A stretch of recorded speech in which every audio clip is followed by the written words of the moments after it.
Oh, yes. This is the Hardcore Marketing Show. I'm Casey Cheshire, your host for this epic journey. And today's show, sponsored by Cheshire Impact, on a mission to help people maximize their use of Pardot and Salesforce. CheshireImpact.com. Bam. Hey, everyone. Before we get started with the show, I'm excited to announce two things. First is that my book, Marketing Automation Unleashed, is now live on Amazon. So go get it. The second thing is we have a new sponsor, Qualified.com.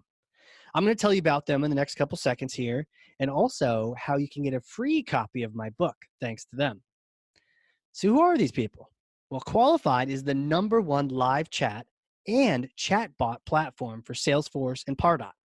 Sales reps can have real-time, personalized conversations with who? Your hottest website visitors.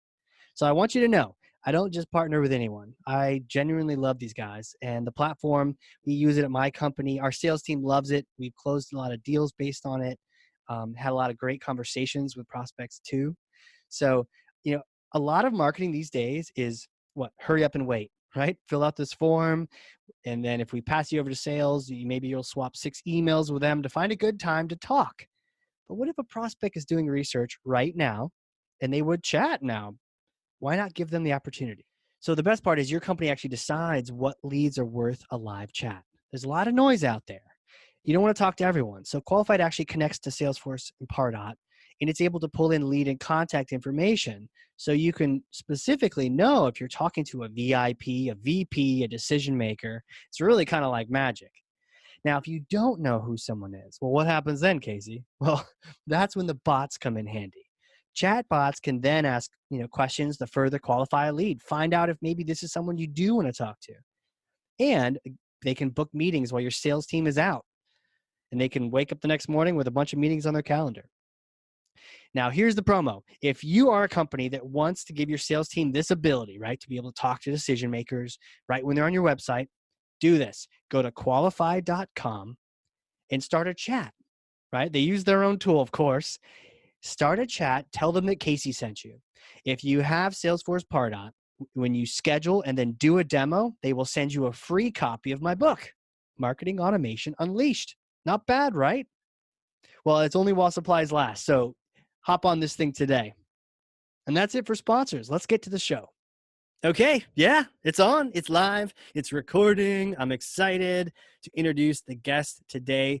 She is a marketing leader who likes to shake things up. What does that mean? Well, she works with a lot of companies that have gotten into that kind of like plateau, or they're just hanging out and they're like, we want to grow, but we don't know how. She comes in there and just breaks a bunch of things and makes it all right. And so she's here today to talk to us, help us all grow some more. Lead generator, persona creator, customer journey mapper. In fact, her #1 specialty is personas and understanding the buyer. Host of multiple podcasts, including Connect the Dots, founder and Fractional CMO, KenKay Marketing, Vicki O'Neill. Welcome to the show.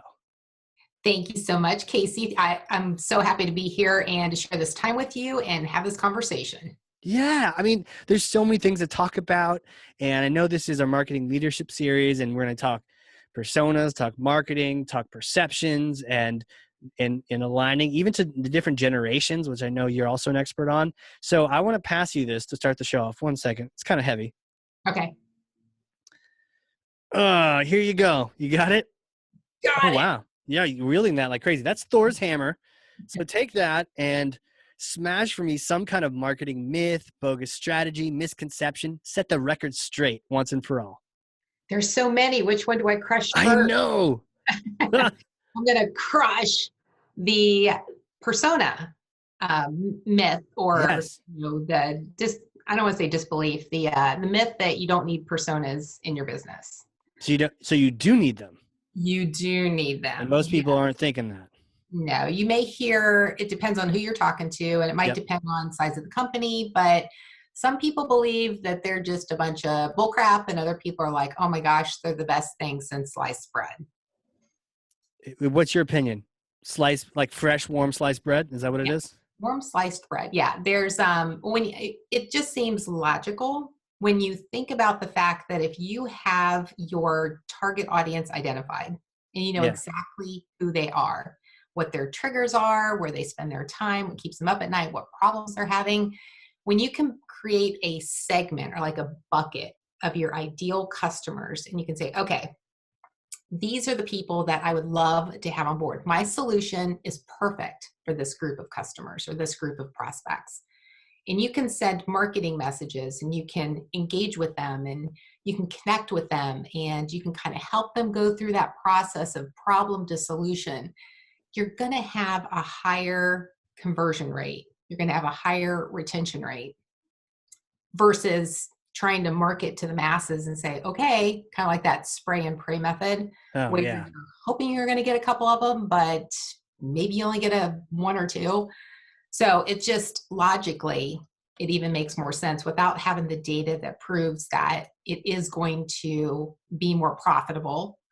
And as a marketing person, you're going to be spending your time and the budget more effectively because you're reaching the people who ultimately will need your solution and just kind of help them guide that process. It makes sense. I like warm, fresh bread. The other day I was smelling rosemary bread in the oven and it was just like, oh, I want to eat that. And what gets in the way? Why do some people, I mean, I've been this way too. Like, what are the different things that can get in the way while people are like, personas are kind of bullshit. Like, I don't really know.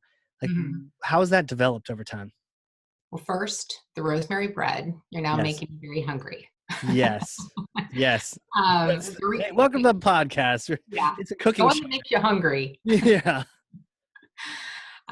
Most of the time, people don't want to invest the time Mm, because creating your persona, even if it's one, it's very time consuming. And it goes deeper than just saying, okay, it's a, female executive, age 35 to 44. It goes beyond just those very, I don't want to say surface. shallow, but they're very surface level Yeah. demographics. So this actually gets more into the psychographics and asking the questions of, what really keeps you up at night? What's the biggest challenges that you face day to day? What are your obstacles? What stresses you out? It's understanding the emotions that are behind the reason why they would even start searching for your product or solution to begin with. I love that. What keeps you up at night? What stresses you out? Does this fall under the psychographics Yes. category? Yeah, Do you definitely. what are your favorite any other favorite questions to ask around this? Things you really well, like when you know the answers to these questions, like you really know someone. What are those kind of questions? I like to understand what keeps them up at night. Yeah. Like that's the one that a lot of people don't expect. But at the same time, a lot of us are, well, of course, right now we're all working from home. Yeah. And we're all Who is stayed up the at night end of it, because I think. we don't know what time of day it is or what week it is or day. Yeah. Exactly. So there might be more of that on their minds right now than if they were going to an office or had some type of, Right. moment to step away from work. But a lot of times if you are encountering problems, whether it's, trying to fill your team or you've got a, churn problem or you've got this budget problem that was just cut, like a lot of Mm. companies have had happen recently. And now you need to keep your brand in front of your audience. There's always going to be a challenge. So that stuff, just like with everybody else, it'll keep you up at night. It makes you worry Right. because that could be the live or die moment for your company, especially for the smaller companies that I work with. Now, if you ask these questions of all these different customers, are you going to get like 1,000 answers back and then you have like 1,000 personas, or do you eventually see some overlap? Now, a lot of times there's overlap, and a lot of times they all kind of go back to the same thing. And I mean, a company is not going to have like 1,000 different personas. Right. I always recommend if they don't have any, just to start with one, Huh. because it just kind of helps go through that process and help them understand the value of it. And then not just creating it, but then taking it to the next level and saying, okay, now that we have, Savvy Sarah, the persona we just defined, now that we know who she is, and you can even like put a picture up or have it like, around your office or on Yeah. your wall. So everybody knows that when they're creating that piece of content, or they're talking to them on the phone, or they're talking with their salesperson, that everybody's talking the same language. It's like, hey, I've got a Savvy Sarah on the phone. Okay, now in my mind, I know who Savvy Sarah is. And I Yeah. know the language and I know what her problems are. And I understand how to talk with her. I know where she's spending her time. And when you have that visual in your mind and everybody in your company can relate to that same person, then it helps with communication. It helps with messaging. It helps with everything that's going out to the audience so that they can relate to it. So once you have that process down for one, and people understand how that works internally to help externally, then you can start identifying some other buckets or other segments that you can start creating additional personas. Hmm. How many is there, like, do you ever see a number? Do you see like most companies have a couple? It's not Um, 1,000. Is there? no, Or, not 1,000. yeah. Yeah, I usually have them set up like 3 to 5. Okay. Yeah. And that's a good place to start until you start growing and you see your customer base start to, overflow. And all of a sudden you're just like, okay, we need to kind of take a step back and reevaluate because now we have all these other people that don't seem to fit in these buckets. And I always recommend that companies revisit that once a year anyway, just to make sure that, Hmm. they're still current, there haven't been any changes. If you think about it, even between January 2020 Yeah. to March of 2020, that persona probably had a lot of changes. Mm-hmm. Even within a year, this is a unique year, but even during that time, if you were thinking that, okay, you were going to reach them via direct mail at the office, Mm-hmm. well, now they're at home electronically. So now you Right. have to kind of, refigure that and reassess it. That makes sense. So things do change. Maybe the personal side stays the same, but maybe the challenges that are affecting them have changed over time. Well, the personal side actually changes too, especially with that situation. But, if you've got somebody, especially now, who is working in an office and could be 100% focused on work while they were in the office, now they're at home with their spouse and kids that they're also trying to become a teacher and help them online. And it's all these Jeez. Yeah. disruptions, so to capture their attention becomes more difficult. So, how do you manage through that? And how do you change your messaging? Or should you change your messaging? That's a great question. Should you? Yeah. Yeah. So what does that look like to get them in the first place and then to rehash them or to like update them? Do you talk to a couple customers or? Yeah, you can do two different things. You can look at the data that you have, on existing customers. And I always tell companies to start there. If you've got data and you know that you have these certain customers that are just awesome to work with, maybe it's because they're very responsive, they're very, respectful and, on the phone or just very helpful. Maybe they've been great beta testers. They pay their bills on time. They buy multiple products. They're the most profitable. Whatever those pieces are that makes you say, this is my ideal customer and I love this customer. I want all of my customers to be like this one. If you've got the data, that's a great place to start. And then you just look at the outside, do the interviews, the questions, have your salespeople talk to, those individuals as well, because it might be a different conversation than somebody in marketing or customer service reaching out to Right. them, whether it's through social media or on the phone or just direct message. I always recommend having an actual conversation and Mm-hmm. not relying on like email or surveys because you just don't get the same type of feedback and you don't get that same like voice inflection, body language. A lot of that's very telling versus just text. Yeah.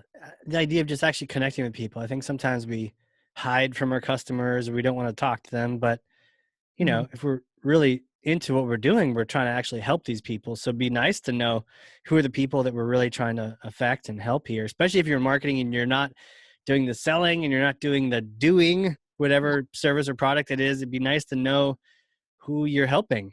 Yeah, exactly. It just helps connect the dots between what we're doing internally and who we're ultimately helping, which is the customer. You ever have any of those calls where you just have things come up that are kind of like aha moments where you're talking to someone and you're asking them your standard questions and then they just kind of like drop one of those things you're like, what? Like there's our campaign for the next month. Or you ever have anything like that? Yeah, I actually have had somebody do that before, and it helps them like solidify what they're doing. Oh So it's yeah. that moment of almost like crossing over where they were kind of questioning it, and then all of a sudden they're like, "Oh, that makes total sense." And it's just understanding where they are in their level of understanding. Right. So what are they not understanding? And then I like to try and figure out how I can change what I'm trying to tell them in a way that's going to help them better understand it. So instead of just repeating the same thing, it's like, okay, what don't they, like what piece of that doesn't make sense? So I Yeah. can change it so that they understand it. Yeah. That's a really, I think that's like a Jedi level way of thinking about it, like or a Zen master, because if what you're trying to give people is going to help them, then it's all about really what we're doing is trying to tell them in a way that they'll actually take action. Mhm. It's like, kid, this vitamin is good for you, or this whatever, it's gonna help you. It's like trying to get kids to eat their peas, you know? Yeah. And It's like, all let's about make the them why. sexy peas. Let's put some cheese on them or something. Here's some Velveeta or whatever. But like, how do we get our kids to eat the peas? Yeah, it's really and same thing with kids. You know, my daughters are in college, so I understand that phase of trying to get Yeah. the healthier foods. But when it comes to prospects or customers or trying to identify the personas, I always relate it back to what's in it for them. So it's not Yeah. just going through this process and saying, okay, here are the steps that we need to do so we can check it off our list and say, oh, look, we've got personas.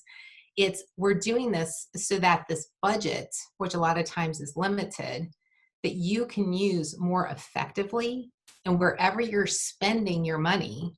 So if you're spending it on Facebook ads, because that's where your target audience is spending their time, now when you're spending that money on Facebook ads and you're creating all the criteria that aligns with who they are, your messaging in your ad is something that's going to stop them so that they at least read it, and you give them a call to action so they know what next step they should take. You're making it so easy for them, and that money that you're spending is becoming more effective. So you're going to have more brand awareness, and you're going to Mm. have more engagement, and you're going to have people who go along that customer journey. They're going to like your page because they're on Facebook. They're going to start engaging with your content. They're going to start actively sending you messages because they have questions. And that's the type of engagement that brands want, because that shows that they're interested. They want to know more. They want to see if you ultimately are going to be that person or that company that's going to solve this problem that they're having. So it's just so important to help them understand the what's in it for them. Yeah. Yeah. I, I like how you talked about the message in the ad stops them in their tracks. And I think I was thinking about this earlier today. I love when I see great marketing, I appreciate it. And maybe it's because it's speaking to me as well. But I also like whether it speaks to me or not. I'm like, you did this well. Like, congratulations! I will reward you with a conversion or a click Yeah. or something. It's great seeing that done well. And I think sometimes I'm frustrated with like regular TV. Like, why don't you show me ads I actually want to see? Or Yeah. you go to and you could see the difference between like old school and like what we're doing now, where if I go to a website and I see an ad for Qualified or Pardot or someone where it's like they've retargeted me or something, I'll take that over. You watch a show you shouldn't be watching. It's about some like country bumpkin doing something they shouldn't be doing, on like a public television channel, and all the ads are like stereotypical, targeted at that. I think one thing we were watching like the 1,000 Pound Sisters the other night, and then all the ads were just like blatant things, and you're just like, oh, like infomercials. Like, give me the ads targeted to me, like to me, so that I can actually respond to them.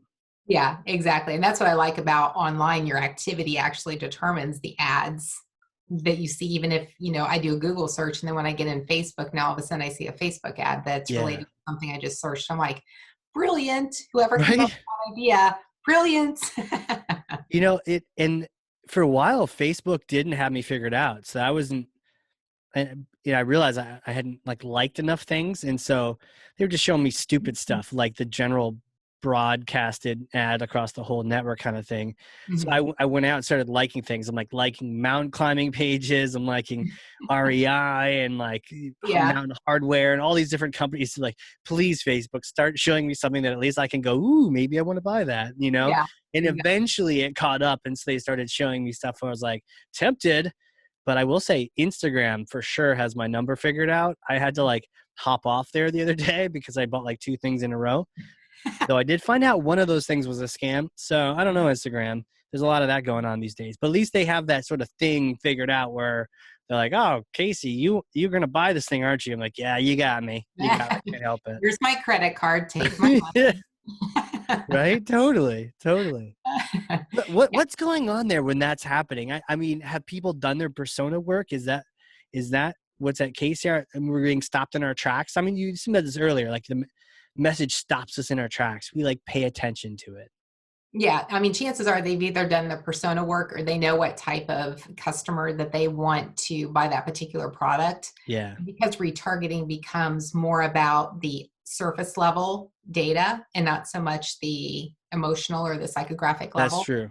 They do that. And a lot of times, I mean, you and I, because we're marketers, we're more understanding of what it is that we're seeing. So I hate to say this, but I'm very critical. So when I see something, I'm like, why am I seeing this? And, I make just out of curiosity. I'm like, oh, they shouldn't have, like, how did I get this? It's odd. I'm like, there's nothing I've done that would associate me with this type of ad. Totally. So I think that there's a different level of, us just knowing what's happening behind the scenes that, we may be a little curious in a different way. Whereas the people that they're targeting for their particular product or service, they're like, okay, I know the type of demographic that I want to target. And then based on user behavior, who you like, then that's how they determine people to send it to. Yeah, that makes sense. Is there a danger? I'm sure this comes up a lot with your work. Is there a danger when marketing is perceived as like the likes and the followers and that the surface level information?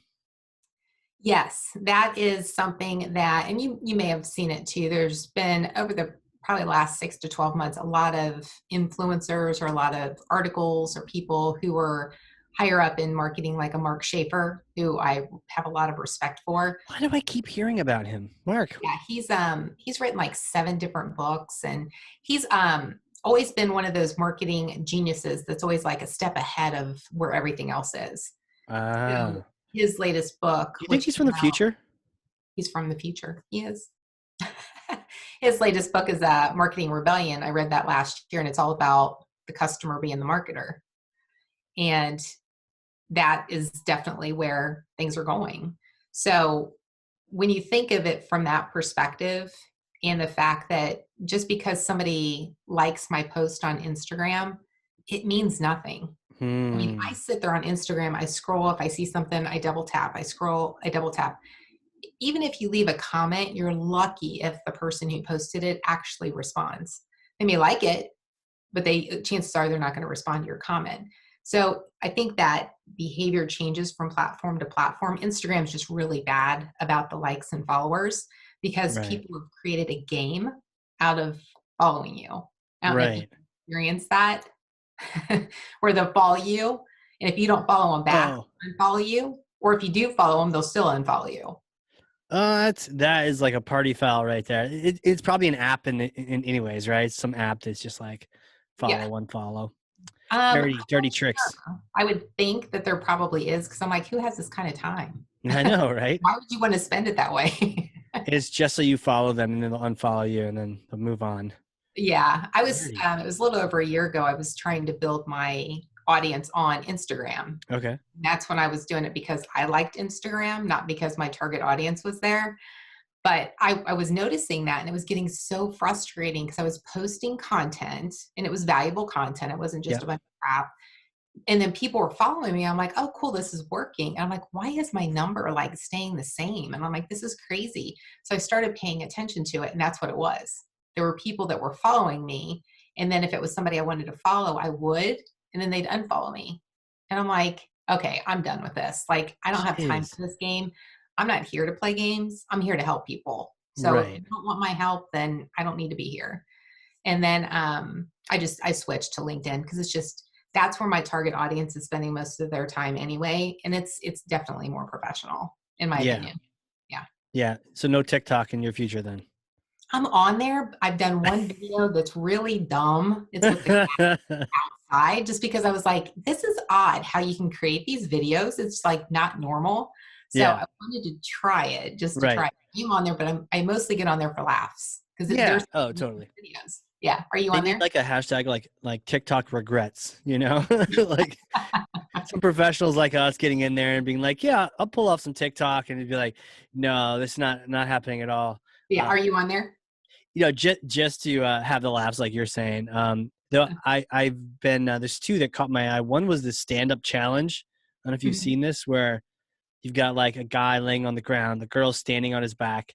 She Uh-huh. jumps up, and then he gets on his hands and knees, and then she jumps Uh-huh. up again, and he gets to his like legs. Yeah, maybe I have, Yeah. or maybe I'm just imagining that I have because it Yeah, I sounds. keep trying to egg my friends on being, I really want to see you and your husband like do the stand-up challenge. Like, please do this. And they're You like, can do it. I know. That's what they'll say. I'm like, I asked the wife, and she's like, not a chance in hell that I'm doing this. So currently seeking someone to do the stand-up challenge with me. Just putting it out there, people. Um, You could have the extra challenge of doing it while you're hiking. yes, and avoiding the deer ticks at the same time. Oh, there you go. See? We get all sorts of craziness up here in New Hampshire. You know, you don't have to worry about that. Crazy Um, people there. I know, seriously. So what kind of things, you know, things are evolving for sure. What do you see coming around in the future? Is there anything good in coming around the future? Anything bad we should watch out for? What's your take if you were to sort of forecast for us? Yeah, I would say that what's coming up in the future is that our focus definitely needs to migrate from platform focused and migrate to customer focused. So, and what I mean by that is kind of going back to what we were talking about earlier with understanding your persona, but then taking it a step further and understanding the customer journey. Yeah. So if you think about your customer journey, there's so many different ways, there's so many different paths that somebody could take, especially with, social media, but understanding where they're spending time, how they're navigating from, one call to action to the next, and how they go through the know, like, and trust process before they'll buy from you. So there's a lot more involved now. Even consumers today are more sophisticated than they were, 2 years ago. And they're starting to, like, we were just talking about how we understand what the ads are and what's Hmm. happening behind the scenes because we're marketers. Consumers are starting to understand that as well. Yeah. And because they don't want to see anything from an actual company, they want to see other people like their peers or other customers talking about the experience that Mm. people are having with a particular company or a brand. And that's what people are buying into. So if you're advertising on Facebook, it's like, so what? Instagram, the example that you shared about, an item that you had purchased and it was bogus. Yeah. Well, if that was a real company, that was just a terrible experience. And how could they ever, stay in business? Not if it's Right. a real company because it was bogus. But when you think of the experience that people are having with your brand, that's ultimately what they're going to remember. And people will pay, I think it was 37% more for a better experience and in order to get the same product. So they're willing to pay more for the experience from, company A that did a great job versus company B who did it's okay. So when Hmm. you keep that in mind, it's, I think the focus needs to change from, where are we spending our time in social media on what's the customer doing before they even consider buying from us. Wow. 37% more. Like, hello, that's like more than a third. Yeah, How it's how do around you there. I fix can't that? remember the exact percentage, but yeah. How do you take advantage of that? How do you make that experience something they want to pay more for? You create understand your own customer journey. So in Okay. order for somebody to navigate to your brand, understand the different touch points along the way. And that's where personas really come in handy too. Again, because if you don't know who your target audience is and what those different triggers are and where they're spending time, if you don't know that basic piece of information, it makes mapping the journey really difficult.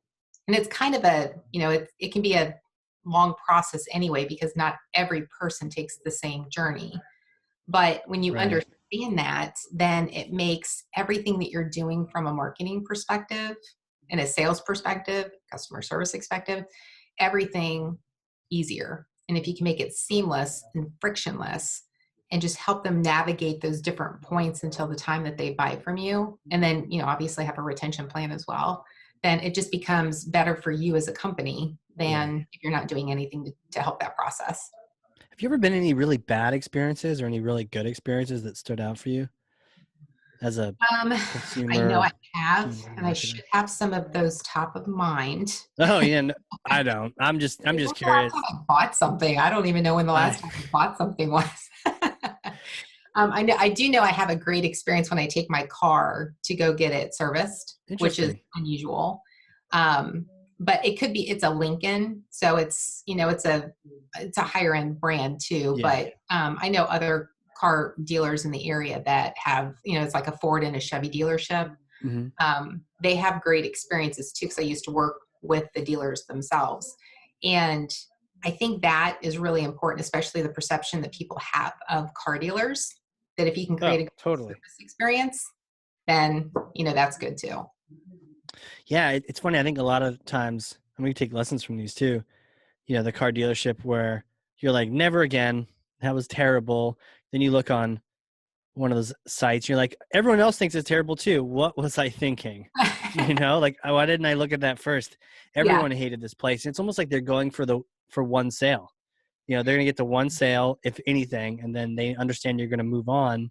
But there's more sales that could happen down the line if we had a good positive experience. Yeah. I think and this is just from my experience being in that industry.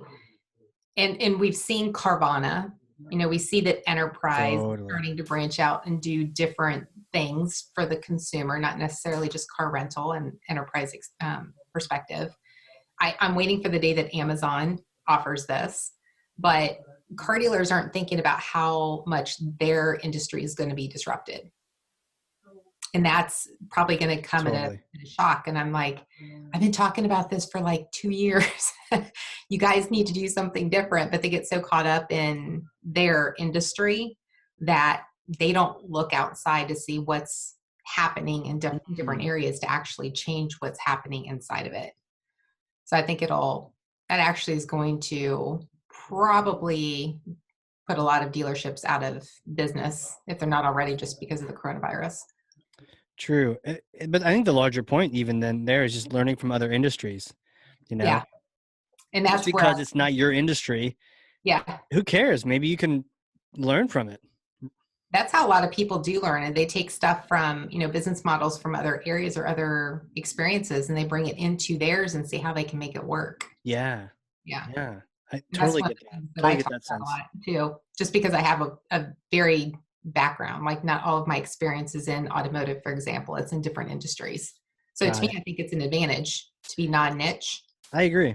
Yeah. Yeah, I agree. Because I mean, what is niche other than maybe understanding the buyer really well? But that's something you got to do anyways. Hmm. I And it help brings with up that process.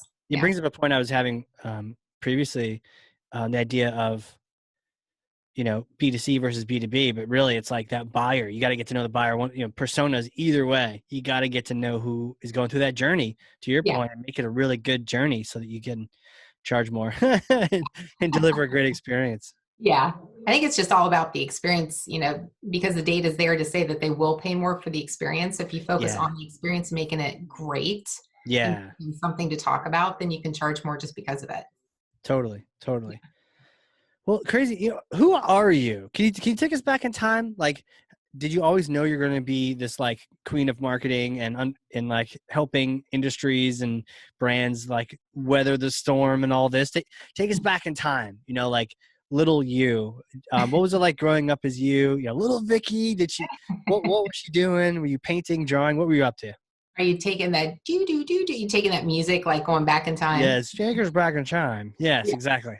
Yeah. Well, it's funny that you mentioned, like, even going back little. I'm not going to tell a bunch of stories about this, but I was telling someone this recently, is that, when you're a kid, a lot of times you play teacher, you play doctor, you Hmm. play, school or whatever. I'm like, I used to play office. Really? I did. And it was, I remember going to two different friends' houses. One, they were in like the phone industry. So they had all kinds of like phones at their house. And then, of course, paper and, Yeah. paper, and, way back then. And so I just remember being like, oh, let's sit down and play office. And it was like, the phones and taking messages and acting like we're typing. And then another friend of mine, her mom was a realtor. So she had all kinds of like, message pads and all kinds of, remember her having like the accounting ledgers. and just Wow. that's what I wanted to do. Like that was my playtime was I wanted to play Office. That's So awesome. yeah, that's back in the single digit years. Really? I mean, can you remember how or when did you start doing that? Were you like a 6-year-old CEO or? Yeah, no, I never sold anything though. You hear all these stories about Ah, being an entrepreneur and they were selling lemonade. And I'm like, we lived in a neighborhood it was all empty nesters. So it wasn't sure. like, I could do things with my friends. Um, but I do remember I was probably like maybe 7 or 8 Hmm. playing like Office because I do That's remember cool. being really young. Yeah. Yeah. And they were just like, no, let's go outside and play. I'm like, oh, fine. You're like, okay, you can have break time. You can have Yeah. your smoke break now, but you Yeah, must be back exactly. in 15 minutes, or I'm charging you for the day. Yeah, exactly. So it does go like way back then, but flash forward, many years. And I realized that I wanted to be in marketing. I happened to, I had lost my job it was like a sales office. So it was kind of like a temporary thing where they're like, let's see if this will work out. And the salesperson wasn't able to reach their goals. So I was like in a sales support position. Got it. So that office closed and I was left without a job. Huh. So back then, this was like maybe probably mid 1990s, This maybe is early. before school or after school? This was after school. Okay. Now I take that back. So my degree didn't come until I was like 34. So Oh, no kidding. no, I'm Oh, that's like, cool. So you had this like different path. That's cool. yeah, completely different path. Um, that was the one thing I would probably change in my past is that I would have made a different decision my freshman year in college. And I would have finished school, in 4 years, but instead I was on the 20-year plan. Right?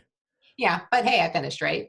Oh, yeah, for sure. And was that like sort of intentional or was that like, let's go explore the world or what? Oh, it was financial. Okay. Yeah. I didn't have, neither one of my parents graduated college with a degree. So we didn't Sure. really have, me or my sisters didn't really have the guidance to help us understand, you need to go to school. Here's how you pick a college. So I went to a private college out of a private high school with my Mm. best friend because that's what she was doing. And after a year, my entire life savings was gone. Oh, damn. So Damn. yeah, so I had no other choice but to go work full time because once we turned 18, we were on our own. Like our parents were like, nope, sorry, you're on your own. Yeah, which is like what a lot of parents do is they're like, hey, fly bird, Yeah. don't come back. You learn a lot of things the hard way that way too. Yeah. Yeah.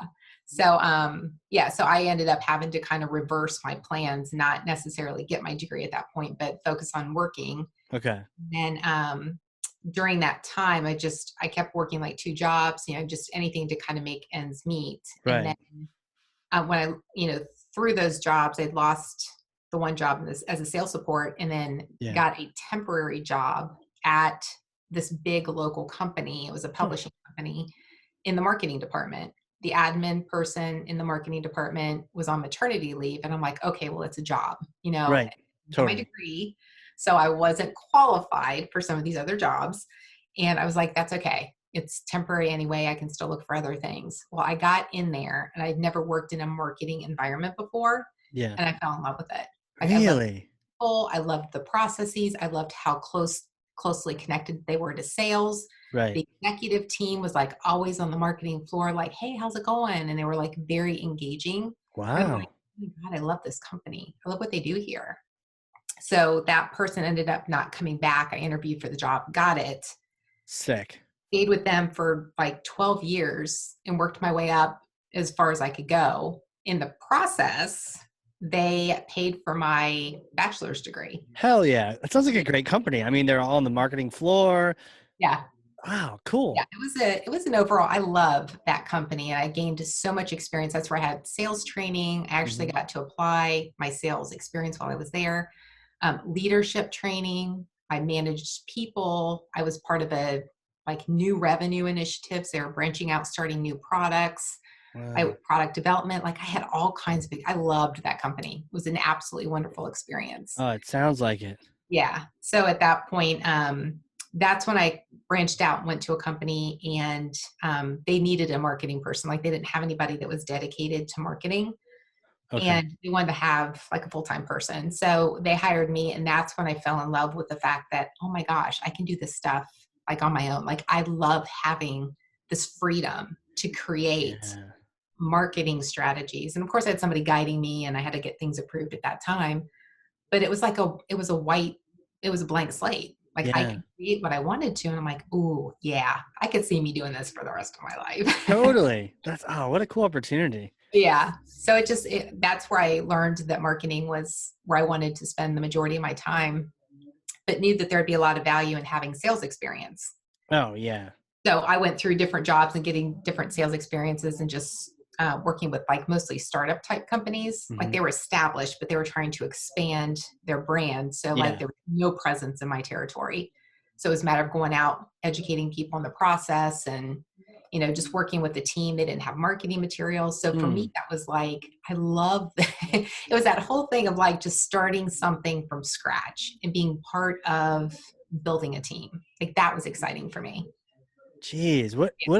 No, tell me about the decision to go back to school then. I mean, were you able, did you get to a point where they're like, oh, you don't have a degree and you just could not go any further? Yeah, that's actually how it happened. I'm trying to think of what job I was in at that time. I think I was managing like two people at that time. And I wanted to get up. The next level was like a director level position. Okay. Yeah. And I couldn't get, they're like, Vicki, you have to have a bachelor's degree. And I'm like, okay.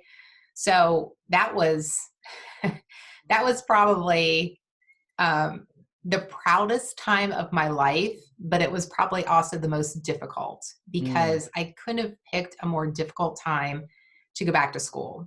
So I was married and I had two young girls Oh, in geez. activities, working full time and going to school on an accelerated online program.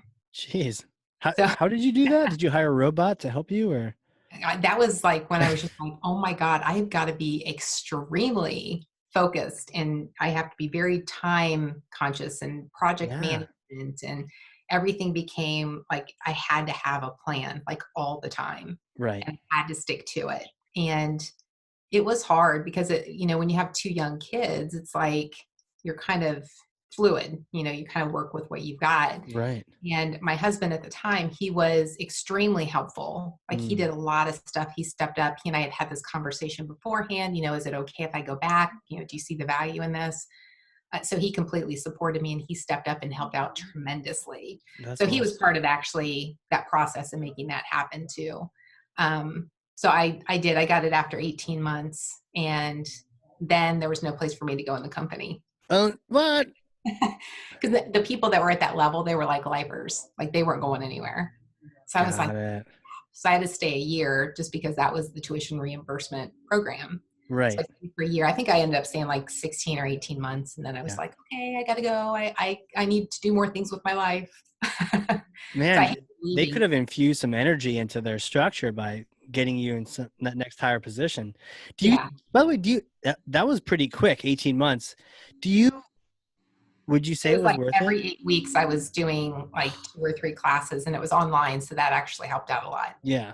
Yeah. Would you say, I mean, what did you get out of that? Would you say it was worth it getting the degree?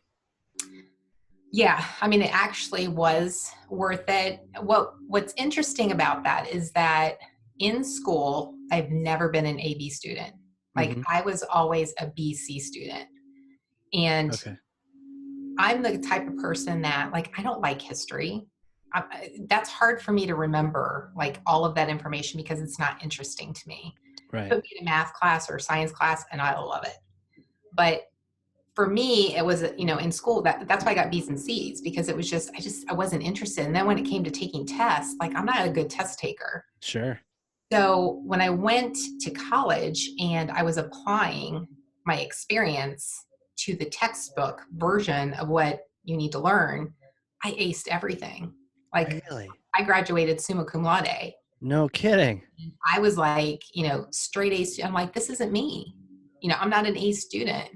So to me, that proved the power of the education that you get from real world experiences Right. and that there's a lot of value to that. And I don't think you necessarily have to have a college degree if you're getting the experience along the way. Mm-hmm. I mean, today Yeah. it's a little bit different. Pieces of paper don't have as much meaning as far as I'm concerned, but in certain areas they do. You want to go into medical, you have to have it. Oh yeah, there's certain places, but with marketing, it's a very loose line, right? Because it was cool to see that when you really were into it, or you were just like, I got to do this, then the grades were there, the skills were there, and you're like, I'm going to extract as much knowledge as I can out of this Yeah. course. Yeah. I'm paying for this thing, or I'm paying with my time, so I'm gonna actually get some stuff out of it. I think sometimes we coast early on in life with some of those classes, like who cares? But if you're like, nope, I'm actually sacrificing to be here, Yeah. I'm gonna learn come hell or high water. Yeah. And it was tough too. I mean, as you can imagine, I'm sure that everybody who's listening to this, or, anybody in general, has had some time in their life like that where they've just had to, you know, hunker down. You Yeah. have to get done what you have to get done. And if I wanted to move farther in my career at that time, the piece of paper was important. So Right. it was important in the industry. It was important to my future. And therefore it had to be important to me. Right. And I just was very fortunate to have a bunch of people around me at work and of course at home that supported me in taking those steps and understanding that my time's going to be limited and it's going to be very stressful, but I'm going to manage it the best that I can. Right. Yeah, and it was all about that communication too. Oh man, Yeah. craziness. And now you're like a fractional CMO. I mean, what are you up to these days? Who do you work with, and what kind of things do you do? Yeah. So I work with small businesses mostly, Okay. some entrepreneurs, but those are more like project-based type Mm-hmm. initiatives. But small business owners, and fractional CMO is essentially just a CMO, but part-time. Okay. So small businesses typically can't afford to hire an actual CMO or a marketing person at that leadership level. But they need somebody to help guide them Mm-hmm. because they see the value and the importance of having marketing, but they can't afford it. So coming in and being that person, either at the leadership level, if they just need like a strategy developed. I just did that for somebody here recently. And then they're like, okay, we got it. We've got people in place that can execute it. They just needed somebody from an outside perspective to come in and say, we need help with Mm-hmm. guiding us because we don't really know where to go from here. Right. So I can step in and do that. And then also just like projects or short-term, basis if they have somebody that's out and they need somebody to step in. Um, so it's essentially just a marketing, executive at, a lower cost than you would having like a full-time CMO on staff. Totally. And the outside perspective can be really, really valuable. Yeah. Sometimes we get all wrapped up in our own processes, and Yeah. we sort of that we assume that this is how it is, but you just need someone like, is that really the case? Yeah. Challenge us a But I little have bit. fun doing that too. It's like helping Yeah. other people is like, I just love that. I forget about like what I'm doing most of the time. And I'm just like, I just want to get in and help somebody else out because when you can see something from a different perspective and you can kind of create that aha moment for someone else in their Yeah. business and help them grow their passion. Like to me, that's just like, I want to cry because I'm like, oh, I've helped them out. I feel awesome about this. And now I'm glad that you're in a place where you can just keep moving in the direction that you wanted to move. Absolutely. That makes me You're right. And like, that's how you're in the right spot when you're like, yeah. oh, I love this. I'd do it for Yeah. free if I could. Like, let's go. Let's Yeah. help people out. If Yeah. you, hypothetical for you, I may or may not have a time machine in Nashville, New Hampshire. You can't use it now because of COVID, but if let's say clears up and you can use my time machine, you can go back and talk to yourself at the beginning of your career. Mhm. Maybe it's just like you just got out of college part one and you're entering the workforce. If you could talk to her, Vicki, then what kind of things would you tell her? What kind of advice would you give her? Um, I would tell her to network beyond her existing walls Mm, and to not be afraid to try new things. Um, I think back then, just because I didn't know what I didn't know, so now I do know, and I'm going back and right. doing things better. Yeah. It would be reaching out to, beyond people that I was familiar with and just being more um, open to approaching people I don't know. There's Mm, so much value in that. And I mean, you're a great example. I mean, you and I are having this conversation and we didn't know each other before that, Right. initial conversation, a couple of weeks ago. And I'm like, just having this conversation with you is just awesome. Oh Like you're a yeah. great person. And I understand more just from listening to some of your podcast episodes and our conversation about how daring you are and that you do things, Ah, you like the things in life that are a little scarier than I do. I So do like a little bit of scariness. that actually could be a benefit, that would help me because I'm like, Right. hey, and he does this and he survives, then Mm-hmm. maybe I could try something, not, cliff diving or jumping out of an airplane, but it's just exposing myself to people who have had different experiences that, that can help me. And then in turn, I can help them. Right. And I think that would be an area that I could do better back then. Yeah, it's a really good point about people outside the existing walls, even the people you're comfortable talking to, or the people that make sense, right? The people that make sense, reaching out to those people, that's easy. That's kind of like table stakes. But the people that don't make sense to us, like, I don't think I would ever do that. Yeah. And for me, like scuba diving, like, no, thank you. I am the bottom of the food chain in the ocean.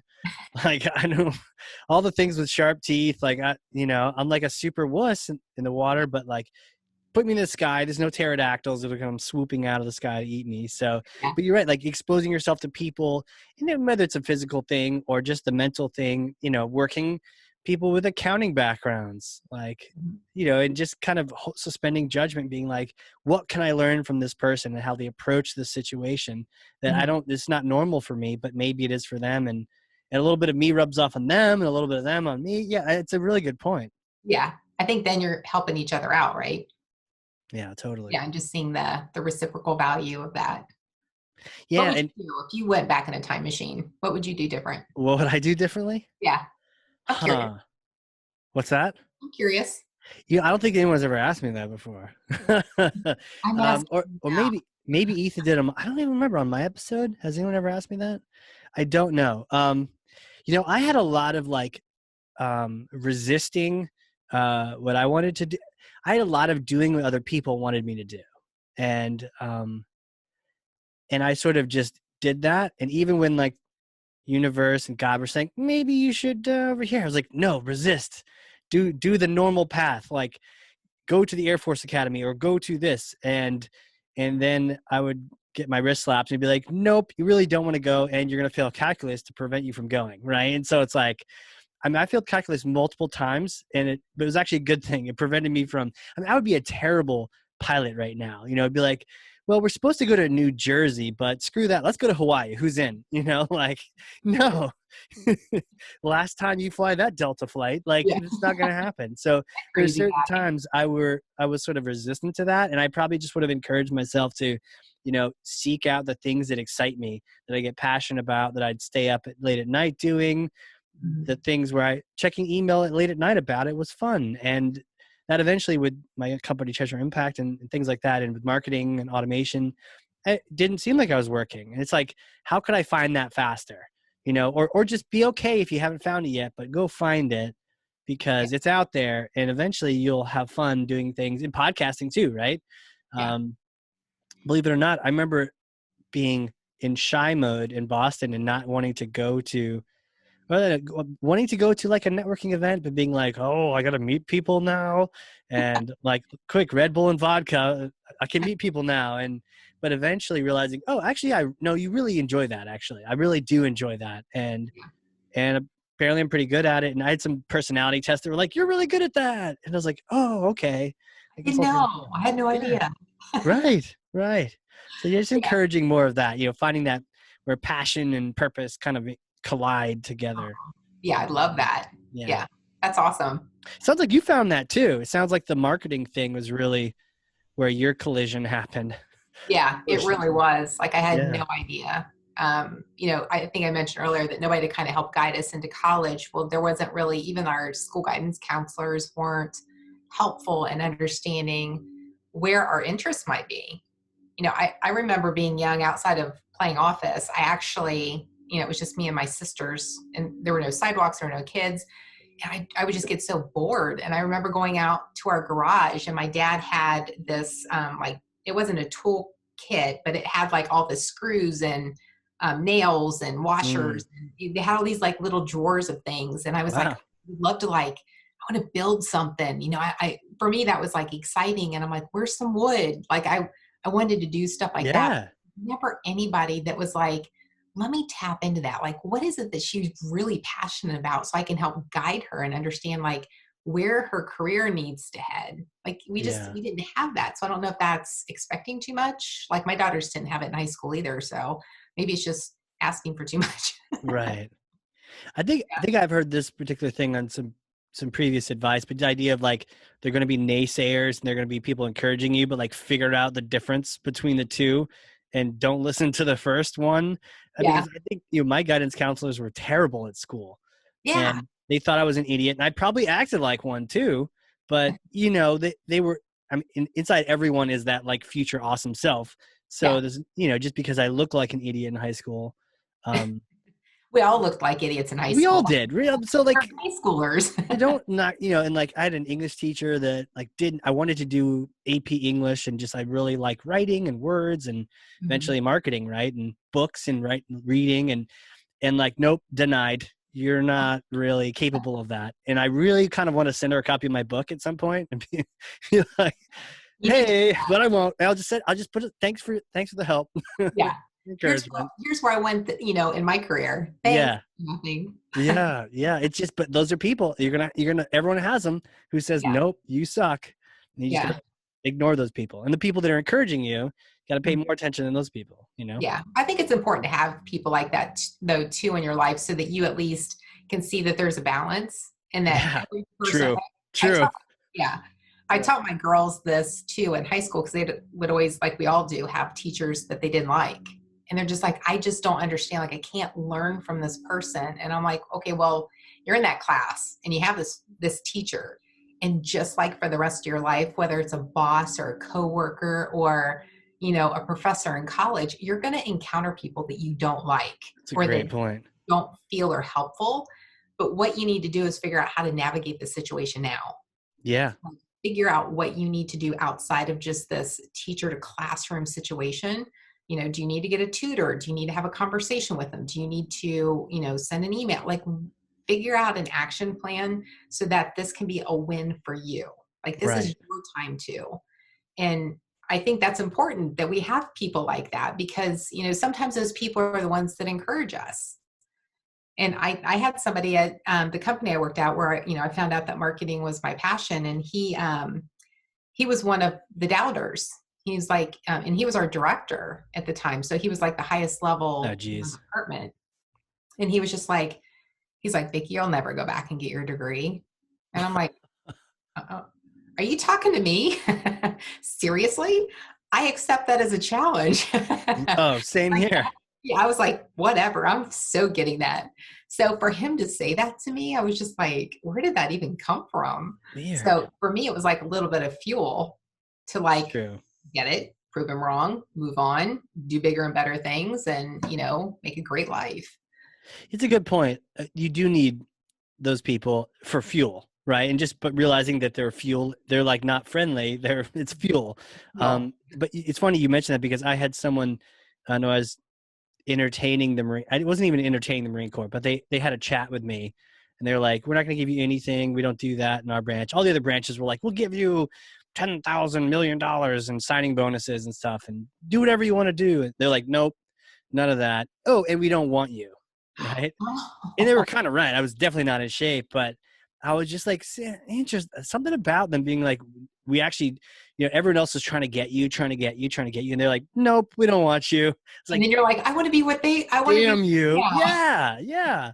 So like cue the Rocky soundtrack. That whole summer I was like running on the track in the sun, and eventually they were like, okay, let's go. It's crazy. Bring it on. Yeah, right? Yeah, exactly. A naysayer, we should have some like a service, professional naysayers. You pay someone $20 and they're like, you couldn't do that if your life depended on it. You're like, yeah, you think so? Yeah. So you're gonna push me to be better? Fine. $20. Right. Or whatever you need, right? You need a naysayer or do you need an encourager? Yeah, exactly. You got this, bro. You got this. The Oh accountability, man.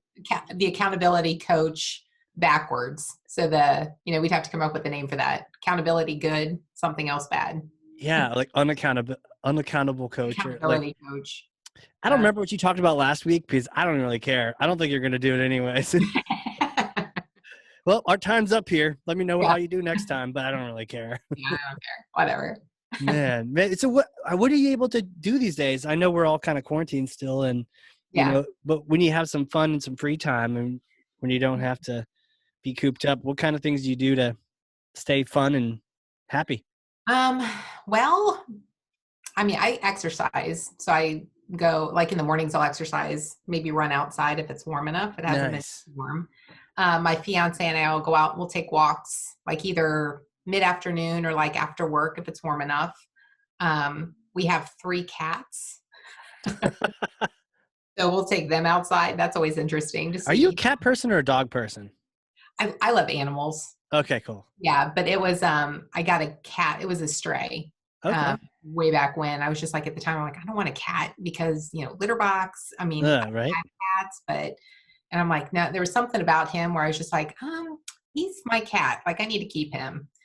So yeah, and then I've just my fiance got a cat, and then the third one's a stray, and Got it. I just couldn't part from her after she was supposed to go someplace else. Got So it. I love animals. How Like how many cats do you have to be the crazy cat lady? When does that kick in? I was going to say when they outnumber you, but they kind of already do. Although my fiance's son is here like every other week. So right Right. now I can claim that it's 1-to-1 Right. and I'm not quite there yet. So you're good. I think 1-to-1's fine. I think one more than 1-to-1 is fine, but I think maybe 4. If you Yeah. get to 4, then I think it's official. Yeah. So I'm not going to do that. We're done with the cats. Like, Right. are More, you a more. dog or a cat person? I grew up with a dog and a cat, and I've had dogs lately, and so now I'm sort of contemplating, um, can I live with cats? After Yeah. being a dog person. But dogs can be great or annoying as hell too. So They're kind of like kids. They're a lot of responsibility. they are. Yeah. Where the cats, you can just, like this past weekend, we went to go visit my fiance's mom in Hmm. Tennessee. So we were able to leave the cats overnight. Like we didn't have to have somebody come here and take them Let out them out. and do all that stuff. So they were fine. I feel like That's it's a step up in the responsibility spectrum. Like it's a great starter child. yes. Is like a dog. I remember when we had one and we didn't have kids and we went to like a formal event. They're like, "Oh no, we're gonna stay the night. Oh no, our dog's at home." Well, we hadn't even thought we're like new parents, right? But at Yeah. least it's a dog. And we had to call some friends. He'd be like, "Could you go let our dog out?" And it's Yeah, crazy. they're a lot of They responsibility. are, but they love you a little bit more. Cats, I don't know. They can't be bothered. Yeah, the Welcome cats. home. We'll see you later. Yeah. Yeah, they can be thinkers. Yeah, dogs are actually. I was telling Tom, my fiance, like the 3 cats, they still like they don't all get along yet, and I've Mm-hmm. been in the same household now since the beginning of February. So you think that was enough time for them to all like get along and go wherever they want in the house. And I'm like, you know what? If these were dogs, they would have been sleeping together like 2 nights later. True. True. Just So, hanging yeah, out. yeah, I agree. Best Dogs buds. would be better. Well, hey, where can people connect with you if they want to reach out, even get some of your help with strategy, or just kind of connect and be a part of your network and connect up? What kind of Yeah. sites? Where do you want them to reach out? I spend a lot of time on LinkedIn and Sweet. Twitter, or they can reach out to me on my website, which is VickiO'Neill.com. And that has all the information, like even the social icons at the bottom, if they want to connect with me on their social platform of choice. They're all listed there and just, connect with me there or join my email and we can communicate that way as well. Awesome. I just followed you on Twitter, so that as soon as you follow me, I'm going to unfollow you after that. Yeah. So that And that's Instagram. right. Oh, just Instagram. No, I'm sure it happens on Twitter And too. I'm on Twitter too if you want. Yeah, I'm sure the game is being played everywhere. This crazy Probably. universe. Well, this is in the podcast. That's off of your site as well. Connect the Yeah, dots. yeah, both of them are actually off the site. Yeah, Oh, Connect the awesome. Dots and the Power of 3X. Awesome. And with connected dots, maybe just like share with people a little bit about that so they can go check that out. Yeah, that's a marketing and sales, like alignment, education podcast. There are some solo episodes where it's me teaching something about marketing or sales. Yeah. Sometimes downloadable documents, actions to take afterwards. And then I have quite a few interviews with Yeah. I see people. Mark Schaefer in there. Sounds like He you're is. in the know. Yeah. Yeah. That was a great interview too. Him. And then there's one on there. I think it was episode 37. Mikhail Isikowitz. Yeah, that's it. Yeah. She is a phenomenal. So anyone who wants tips on what makes a phenomenal website and like copywriting for your website, she's the person to go check out. Like that Okay. episode is so full of tips and nuggets of information. And yeah, it's almost an hour long, but it was like, it's a quick hour because she just shares so much. It was Totally. really good. Totally. Yeah, Yeah. I've got that one bookmarked. There's a lot of really good stuff on here. And even some of the latest episodes are like um, the one marketing thing, marketing the customer journey, Mm-hmm. business partners, trying something new in marketing. I mean, these are all really good things. And so it's VickiO'Neill.com/podcast. Yeah, exactly. That trying something new in marketing was all about starting live streaming. Yeah. Okay. Yeah, that was something that I was just like, I wanted to do more video, but Yeah. as you probably know, is that video requires a lot of editing. Oh my goodness. But when you go live, that goes away. Interesting. Hey, we're live here. We can't Yeah. edit it because it's live. The problem is you have to have an audience to actually show up. So I'm doing it on YouTube and I want to keep it on YouTube. Yeah. I haven't even tried to get it on LinkedIn, but even if I had it, it's like, I don't want everybody, broken up. Like I want to create a community of people. Mm-hmm. So, and then YouTube, of course, has so many more SEO benefits and, Totally. people are out there watching videos, then it's more likely they'll come across mine. But, so I've only got 50 subscribers right now. So yeah, the real ones, right? Yeah, real subscribers, especially if they show up. You're right, for the live thing. Okay, now I actually need people to show up, and then on a particular time and day, which is hard to begin with. Yeah. But yeah, then you have them asking questions throughout. I guess I'm been kind of split on, for this one, I kind of like having that focus. I'm not like looking over here and asking other questions. I'm just like, we're focused, on our conversation. Yeah, exactly. And I like that too about the podcast interviews because it is just one-on-one and it makes it easier to stay focused on the topic and that other person. Yeah. But for webinars and so that live type of content, I mean, it all has its own place, right? It's more of a show. People can come watch it, interact. It's fun having a shout out from the person. I think Sangram was doing a live and I keep commenting him on his hair because he's got like movie star hair and he's in quarantine. So I was like, how are you doing that? He's like, I'm doing it myself. And I just don't even know how he does it. So yeah, I'm like, that's why I've got a hat to cover it up. I'm like, I should have worn a hat. Like, I need to get this cut. Oh, get out of here. No way. 4 weeks. And then it's getting cut. Yeah. I know, right? Yeah. We're all in this situation, right? Yeah, my hair got so long on the sides, and we were watching like Pride and Prejudice, and like the guy's like sort of winged hair. I started having that too, and I was like, okay, I need to. We just buzzed it at home. Well, you look fabulous. You can't thank you. Your haircut and the hat looks good on you, so you got it all going on. Thank you.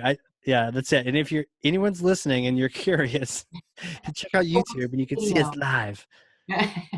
Or not live. You can see us in person on video. Yeah, exactly. So this has been awesome, Vicki. Thank you so much for coming on here, just hanging out and sharing your wisdom and your story and all of that. Oh, thank you so much for having me. This has been a great conversation. I love just having talks like this. I think it's awesome. Agreed. I think you really get to know someone too from having like a conversation like this. I mean, how often do you ever have like a concentrated conversation anymore, right? There's like phone interruption, quick, meeting here and there, but to actually just talk to another human for a bit of time is really like it's a luxury, it's a really refreshing. Nice. Yes. Refreshing. Yeah. Especially when we're in lockdown. It's always nice to like stay focused and talk to another person, even if you can't be in person. Right. Yes. Yeah. And at least that way you're not having too many shots. I'm not like, hey, let's have a beer before the podcast. You're like, it gets crazy real quick. My wine. I know. Oh, like a wine podcast. That'd be straw. Cool. No, I'm kidding. Wine with a straw. Oh no, like a funnel. Wine with a funnel. That'd be funny. Yeah. Stay tuned for the next one. Yeah. So, for those people listening, I want to say, like, if you learned something, and I know you did, because I literally have a page and a half over here, then like share this with someone else, like be a thought leader to one person, 2 people, 94 people, your whole LinkedIn crew, the horde, like Yeah. whatever, just get this information out, but put your own take on it. What are the takeaways you learned about the psychographics, the personas, all the things we've been learning, what's in it for them? That's such an important phrase. Get this information out, put your own twist on it. You're a thought leader now just because you listen to a podcast. And Vicki, thank you again. We'll have to have you come back here at post-COVID so we can just catch up and keep it real. That'd be awesome. Thanks so much, Casey. I appreciate it. And this has been a great conversation. I appreciate you very much. Absolutely. Absolutely. Can't wait to talk to you again. And for everyone out there listening, this has been the Hardcore Marketing Show. We will catch you all next time. All right. A big thank you to today's sponsors. Cheshire Impact, helping marketers and sales win, maximizing the use of Pardot and Salesforce. And a big thank you to Qualified.com, the #1 live chat and chatbot platform for Salesforce and Pardot. Remember the giveaway. If you have Salesforce Pardot and you want a free copy of my book, Marketing Automation Unleashed, then you go over to Qualified.com, engage in a chat, do a demo, and tell them that Casey sent you, and that book will be on its way to your door. All right. We'll see you all in the next one.